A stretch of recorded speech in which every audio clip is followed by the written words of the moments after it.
baru-baru ini kita ada meraihkan ulang tahun 1 tahun kehilangan pesawat MH370. Dan pada masa yang sama, beberapa hari lalu ada dikeluarkan satu laporan yang menyatakan bahawa semasa kapal terbang ini hilang. Saya baca dengan bahasa Inggeris, I'm not sure the technical terms is the battery for its underwater locator beacon had expired more than a year before the aircraft vanished on 8th of March 2014. Persoalan yang bangkit adalah ini, Tansi Speaker. Adakah ini telah pun menyebabkan kehilangan pesawat ini? Adakah ini menjadi sebab atas mana ada masalah pada pihak kami sekarang untuk mencari di manakah sebenarnya MH370 sekarang berada? Saya minta supaya kerajaan memberikan satu jawapan dalam Dewan Yang Mulia ini. Bukan saja setakat itu, tapi juga untuk memberitahu kami apakah kedudukan status siasatan. Satu siasatan dalam kes kehilangan MH370 dan juga MH17 kerana masa sudah lalu, dan juga untuk pesawat AirAsia yang hilang, Tansi Speaker. Perkara yang kedua yang saya ingin bangkitkan adalah berkenaan dengan Islamic State.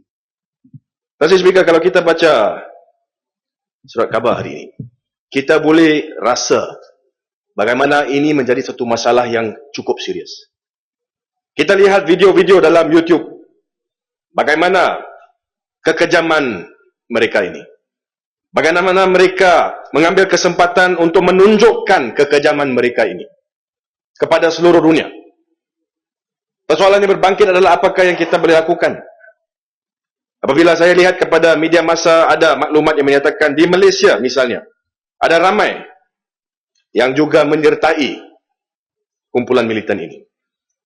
Many families from Malaysia joining the militant group IS. At least 8 families, Tansi Speaker, already in Syria. Kanak-kanak yang muda juga, between the ages of 10 and 14, menjadi ahli-ahli IS. Saya nak tanya kepada kerajaan, supaya beritahu kami dalam Dewan ini, apakah tindakan yang diambil oleh kerajaan kita untuk memastikan bahawa keadaan IS ini yang sekarang memang berleluasa seluruh dunia terkawal di Malaysia. What are the steps taken? Saya rasa Malaysia dan semua rakyat Malaysia mahu tahu, adakah apa yang berlaku dalam IS ini menjadi satu ancaman kepada keselamatan dalam negara kita. Kita ada ulasan diberikan oleh Ketua Polis Negara yang beliau mengatakan perkara-perkara ini terkawal di Malaysia. Tapi itu tidak mencukupi, Tansi Speaker, kerana a general statement in these circumstances affords us no consolation dengan isin. Jadi saya mau tahu apakah yang sebenarnya berlaku. Dan kami berbalik sekarang kepada IGP. Saya sebut tadi berkenaan dengan Ketua Polis Negara. Tansi Speaker, saya telah pun bangkit bukan sekali dua, banyak kali dalam Dewan ini. Dan saya tanya berkenaan dengan isu-isu kematian dalam tahanan polis. 8 tahun saya di sini dibangkitkan. Setiap kali saya bangkitkan, Menteri memberi jawapan bahawa keadaan itu sedang dipertimbangkan. Efforts being taken in order to resolve the problem. Tetapi, Tansi Speaker, kita lihat bagaimana ianya berterusan.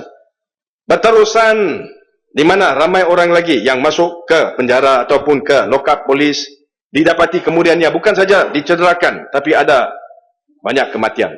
Kami telah melalui kes-kes. Teo Beng Hock misalnya, Tansi Speaker, saya bawa.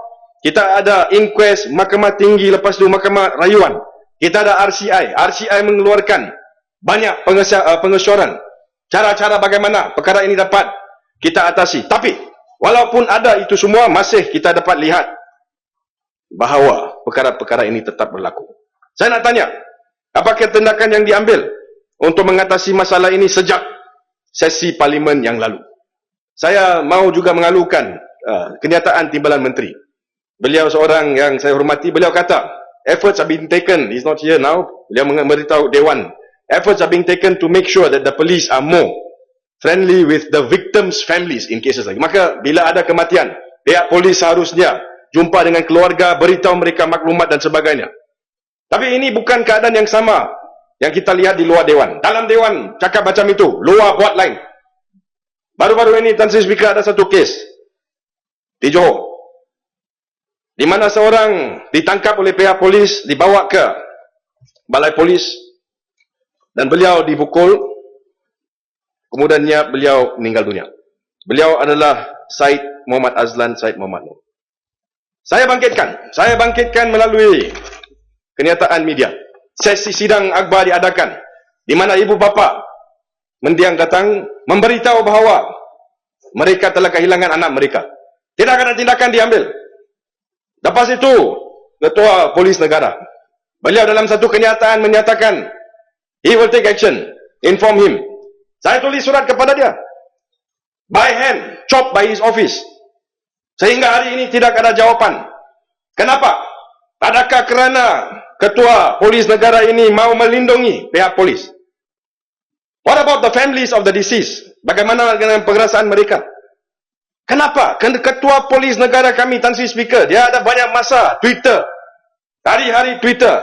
Sekarang siapa-siapa dalam Twitter, kalau Ketua Polis Negara nak tangkap, dia tweet, arrest him. He'll be arrested on the spot. Tan Sri Speaker pun kena jaga. Jangan masuk ini perangkap Twitter. Nanti kena tangkap juga. Saya nak tanya, is there authority in law? Saya tiada akaun yang bermakna. Sorry? Saya tiada akaun Twitter. Nasib baik. Tak ada pening kepala. Facebook pun saya tiada akaun yang bermakna. Lagi bagus. Tapi ini Ketua Polis Negara. Tan Sri's account. Saya mau tanya, kenapa beliau sebagai satu Ketua Polis ada masa untuk melakukan this Twitter chase? Tapi untuk kes-kes yang besar, langsung tidak ada masa untuk beliau memberi jawapan? Sehingga kita perlu ada persidangan, even there, no answer. Why? Is Tan Sri protecting the police? He must walk the talk. Kalau beliau cakap beliau serius, he has to walk the talk. Saya mau jawapan, Tan Sri Speaker. Saya mau jawapan dalam Dewan ini. Saya minta supaya Timbalan Menteri atau siapa yang menjawab untuk Kementerian Dalam Negeri untuk memberikan jawapan kepada saya. Tan Sri Speaker, baru-baru ini. Sedikit penjelasan. Yes, silakan. Ya, terima kasih. Ucung, baru-baru ini saya ada buat satu kes di mana seorang ketua inspektor telah menembak mati seorang di kedai.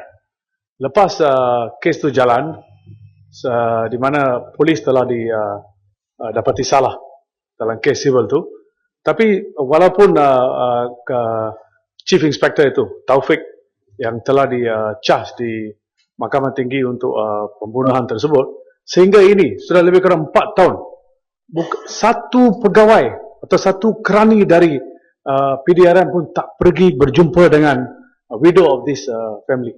Ini adalah keadaan. Saya sendiri telah bangkitkan perkara ini. Don't they have human feelings? If it happens to their brothers or sisters, wouldn't they do that?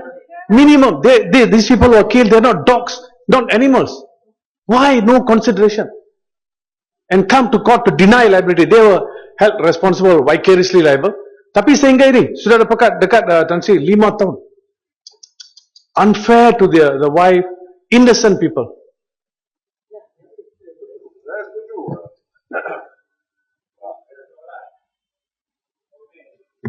Saya setuju dengan apa yang disebut oleh Yang Berhormat Ipoh Barat. Tidak perlu kita pergi jauh, Tan Sri Speaker. Baru 3 hari yang lalu, ada satu inquest di Shah Alam. Inquest kepada kematian Si Suguma. Saya rasa kita semua masih ingat. Beliau didapati pihak polis telah pun tangkap dia jatuh. Dan apabila dijumpai, beliau mempunyai kunyit atau curry powder on his face. Ridiculous. Only in Malaysia, there's curry powder when the police tackle somebody to the ground. Apa yang berlaku, Tan Sri Speaker? Dan saya nak nyatakan di sini, Tan Sri Speaker, 2-3 inquest yang lalu, saya lihat bagaimana hakim-hakim ataupun coroner-coroner lebih berani. Selepas kes Teo Beng Hawk, kita lihat bahawa there is some development, not on part of the police, but on part of the judiciary. I'm coming to the judiciary later. Tapi bagus. Apakah yang didapati oleh Coroner Rozi Bainun? Dia kata bahawa kematian Si Suguma adalah hasil daripada kegagalan